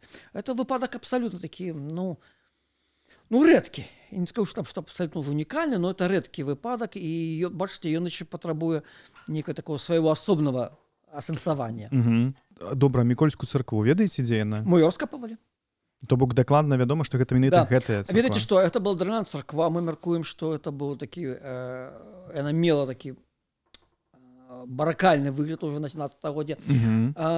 Рэшткі гэтай царквы, вот што, там відаць, што было перабудавана, але асноўны зруб заховаўся. Ён згарэў у Першую сусветную. Ага, не так даўно. Ну так, да, так. Вот его как бы памятаюць еще. І месца-то вядома, і, дарэчы, оно шануецца і сёння вернікам месца этой царквы, таму што там был пастаўлены еще крэўскім прыходам крыж. Кстати, крыж на гэта гора. І гара вядома, як Мікольская гара. Так, у нас так, есть так. Юрьевская гора, Юрова, а есть Мікольская. Да. И вот мы заклали там 3 шурфы, и хочу вам сказать, что у нас это были такие утилитарные, мы хотели просто параметры. Вось. І сапраўды мы знайшлі мураваныя падмуркі. Ну, часткова яны выступаюць, але нам трэба было все параметры спаймаць асноўныя. Что еще важно? Мы спаймалі там, ну, перамешаны пласт, то бок відавочна, што вакол гэтай царквы былі могілкі. Прычым могілкі старажытныя, таму што мы знайшлі там, скажем, артефакты, якія датуюцца больш раннім перыядам 14-15 стагоддзя. Разумееце? Да. Вось, то есть там ці раней царква была, ці яна была пастаўлена на месца старажытных могілак. Ну, як такая, магчыма, капліца спачатку пачыналася. Ну, так. Нешта такое. Супер цікава. І еще так атрымалася, што это не была наша задача, мы это, в принципе, нават такую тэхнічную праблему стварыў. Мы там сели на пахаванне. Унутры царквы. Уяўляеце себе, мы разбираем з утилитарных задачаў. Распрацоўваем шурф, знаходзім камені з выбітымі крыжамі. Хутчэй за ўсё, это магільныя камені, якія былі на гэтых могілках, пра якія я вам распавядаю, старажытных могілках. І яны былі скарыстаны потым у падмурках гэтай царквы. І там мы знаходзім пахаванне мужчыны сярэдняга веку, ну, не ведаю, такі, можа быць, натуралізм. Яго нават, ведаеце, 2 шэрагі па 3, то есть 6 гузікаў ідуць паміж рэбрамі. Вот, як нават вопратка, следы вопраткі мы это знайшлі. А ў царкве мог быць пахаваны альбо святар, альбо ктітар, ну, чалавек-фундатар. Вельмі важная эліта мясцовая. Мясцовая эліта крэўская. Ну, па той рэканструкцыі вопраткі, якую мы маглі зрабіць, гэта не святарская вопратка, гэта светская вопратка. Пахаванне, оно еще лежит под пластом, где есть барацинки. Это ниже 17 стагоддзя. Середина. То бок, ну, все кажется про то, что пахаванне пачатку 17 стагоддзя. И пахаванне светское. Так? Ну, вот некий мясцовы шляхціч, альбо купец, які вот был одним з фундатараў этой царквы. Вот такая вот. цікавая гісторыя. Вось пра гэтую дакладна нічога не чуў, не бачыў, не чытаў. Клас, я таксама потым пашукаю. Пра гэта пісалі, так? Да, была публікацыя Мгм. у альманаху «Карэва інкогніта». Я ўжо не памятаю, другі нумар ці першы. Паразмаўляем пра яшчэ вось гэтыя храмы, якія ёсць. Калі мы кажам пра унію, то, вядома, хутчэй за ўсё, тут, магчыма, была яшчэ уніяцкая царква нейкая, а пазней яшчэ з'явілася сінагога. Вось калі... Ну, Мікольская была уніяцкая, напрыклад, царква. Мікольская гэта была... Мікольская ўжо была уніяцкая, конечно. Гэта важна, таму што так. Не, тут унія, в прынцыпе, вельмі хутка пайшла царкоўная, в адрозненне ад украінскіх земель. Хаця потым якраз Украина стала таким опирищем. Так. А вот, ну, видите, это все сходнехристианский обряд, и это, в принципе, такая континуация, развитие вот их традиций, скажем, византийского православия, но уже под уладою Рима. Так что, в принципе, это все можно разглядать эволюционно.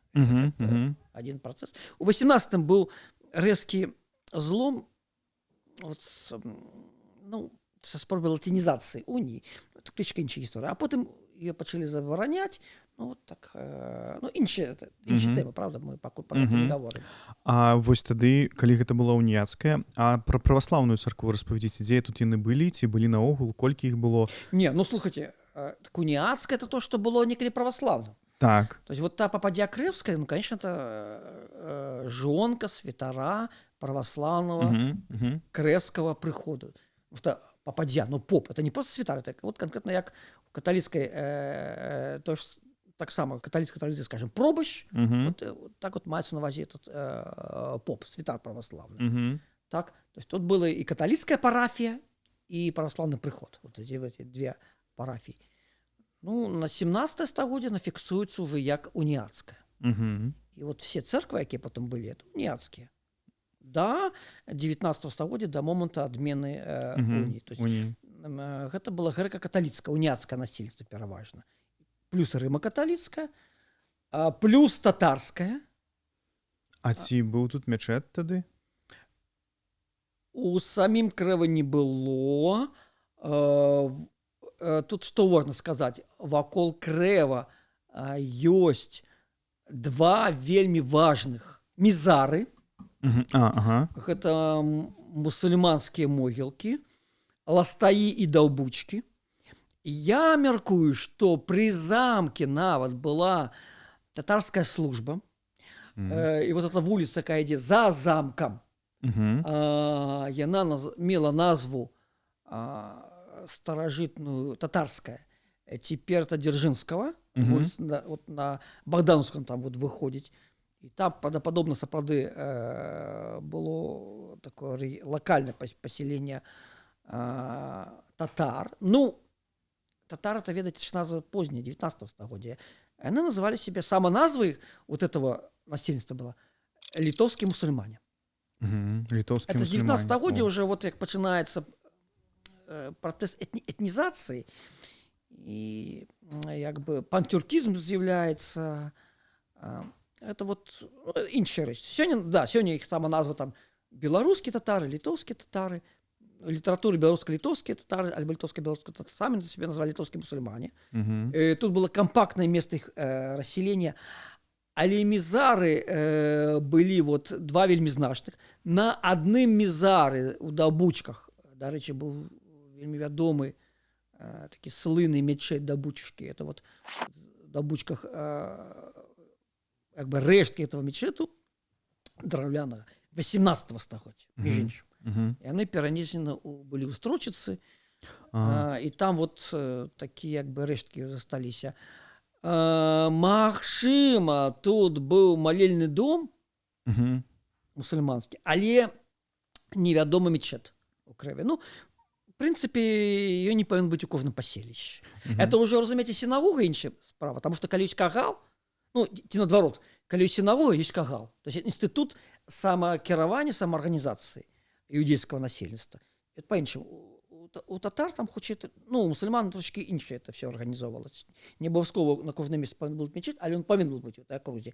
І тут шмат мясцін, дзе былі татарскія, ну, татарскае насельніцтва. І вот я кажу, вельмі два значных, ну іх вельмі добра ведаюць у нашым краі вот эти два гэтых месца вот, пахавання. Так.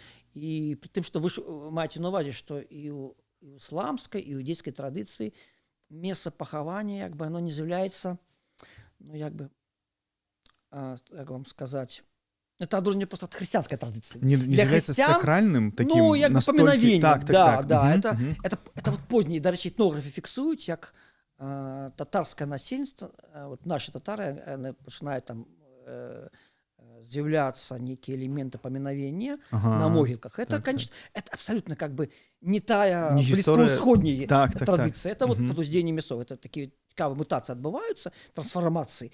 І, дарэчы, тэма, між іншым, у нас этнолагамі, мне здаецца, недастаткова даследавана. Як взаимаўплывы рознакультурна адбываліся. А калі казаць вось тады пра габрэяў трошкі пачалі, сінагога, ну, пабудавалі сінагогу літаральна проста не ведаю, тут колькі 100 метраў ад замка.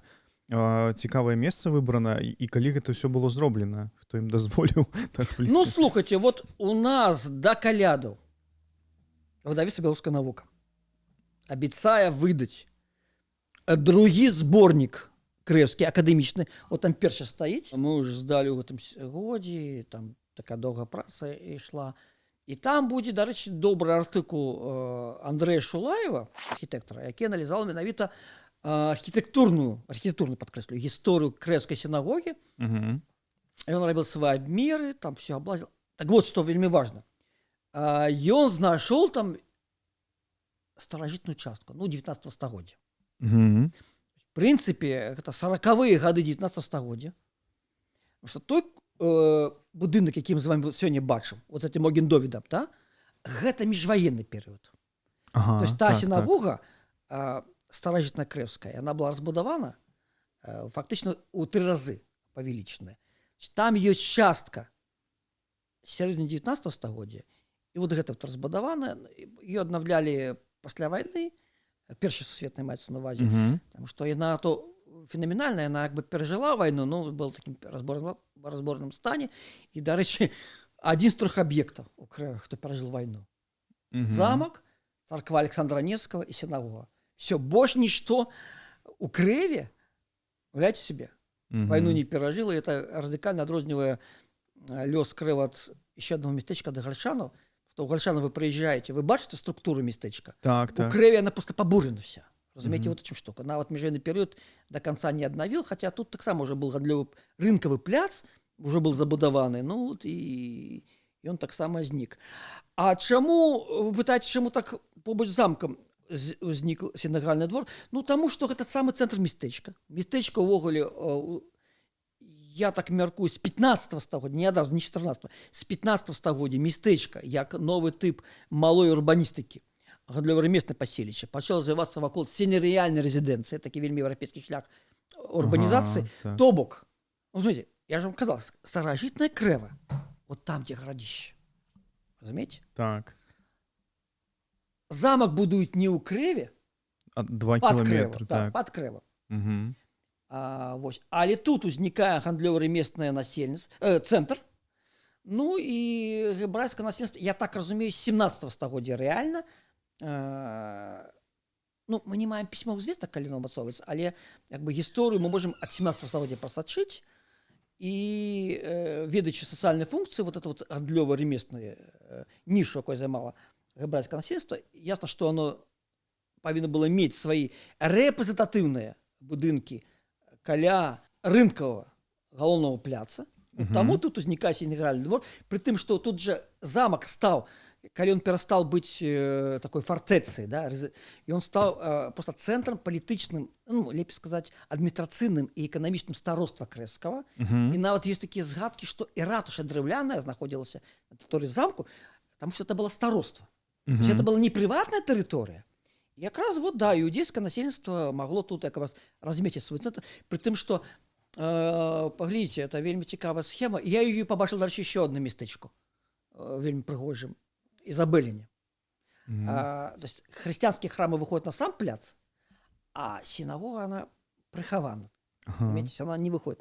И вот тут эту схему вельмі цікава мы бачым. І фактычна, што ў нас унікальна, мы маем структуру сінагагального двора.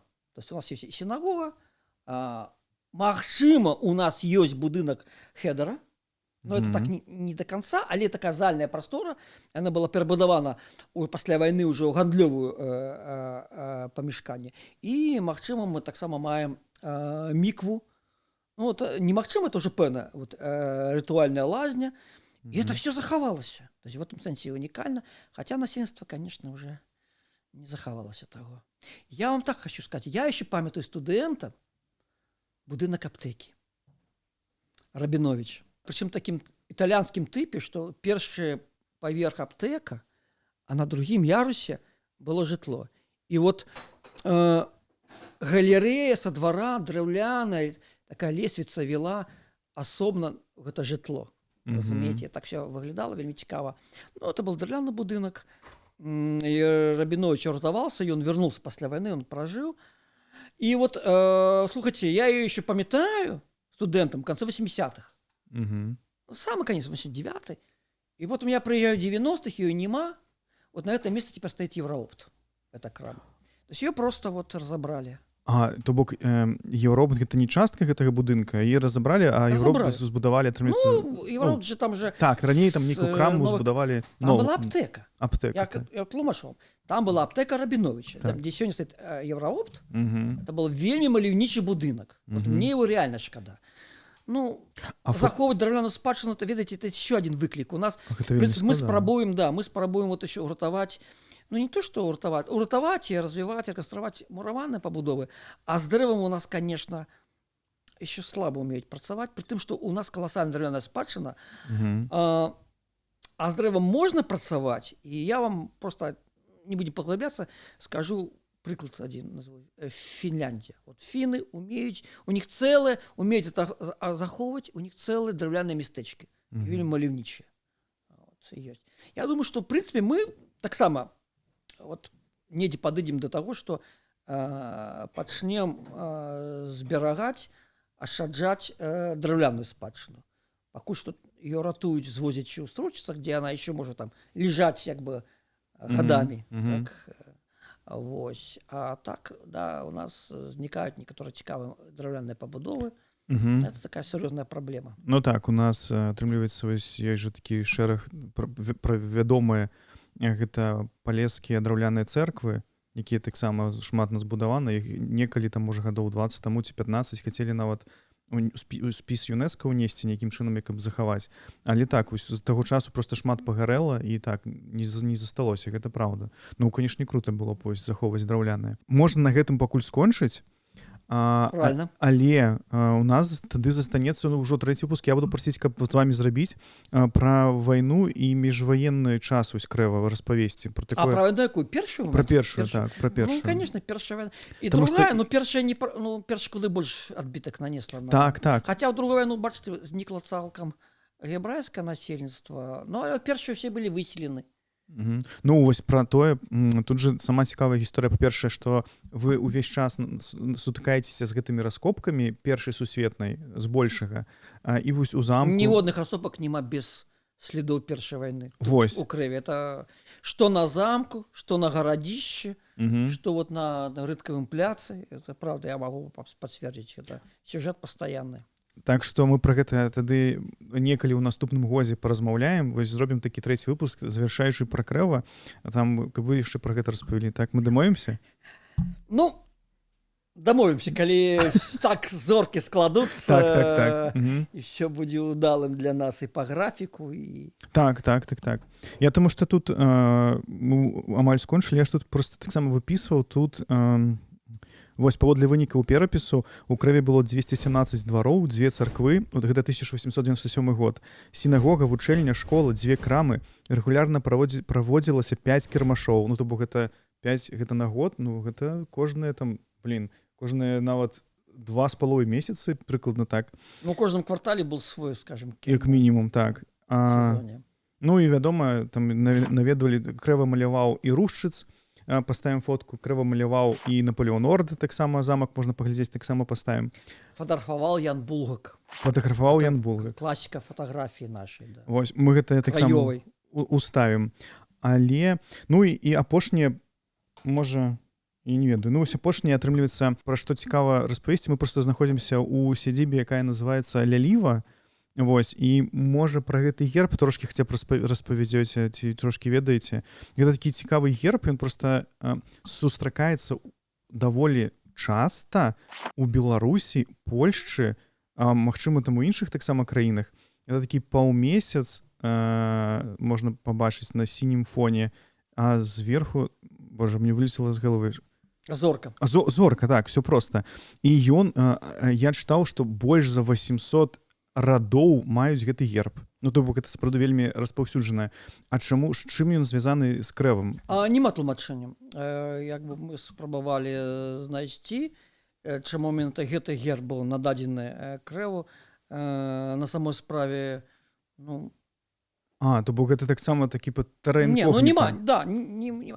І сам то герб, дарэчы, сапраўды старажытны. І вы самі разумееце, што это паўмесяц, это ж не ісламскі, это как бы еще больш как бы архаічная сімволіка. Так. Тут прысутнічае. Там, я просто троху скажу, што нават ёсць такія, там розныя ёсць тлумачэнні. Адзін з тлумачэнняў яго давалі рыцарам, якія перамагалі ўначы пад зоркамі, так, і месяцам. Романтычна такая. Так, але ну вось зразумела, што тут з рыцарствам звязана, а не з мусульманствам, ну то бок таксама. Вось, то бок. А пакуль не магу вам адказаць, я думаю, што ёсць адзін перспектыўны кірунак даследавання этой праблемы. Ну, это невеликая проблема, но она как бы есть. Я еще пакуль до этого не подошел. Трэба просто поглядеть на перыяд 16-17 стагоддзя уладальнікаў. Хто меў землі вакол Крэва, вот былой Крэвскай воласці. Так? І паглядзець, ну, якая там частотнасць гербоў. Можа быць, праз гэта мы нешта выйдзем, да, можа быць, праз гэта выйдзем. Ну, пакуль што няма, ніхто не змог адказаць на ваше пытанне. Я просто думаў, што гэта можа такое нешта вядомае. Я зразумеў.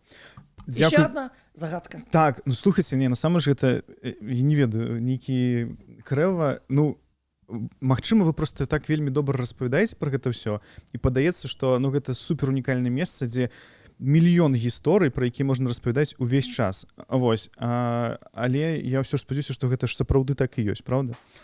А не просто вы меня задачили. Но я так хочу сказать, у нас, конечно, шмат местечак, якія вот абуджаюць эмоцыі вельмі адметныя. Ну, з Крэва тут што адбылося апошні дзесяцігоддзі? Бачыце, з Крэва реально пачалі глыбока займацца Крэвам. И вот это все потягнуло, вот это вот информационный и доследчий шлейф.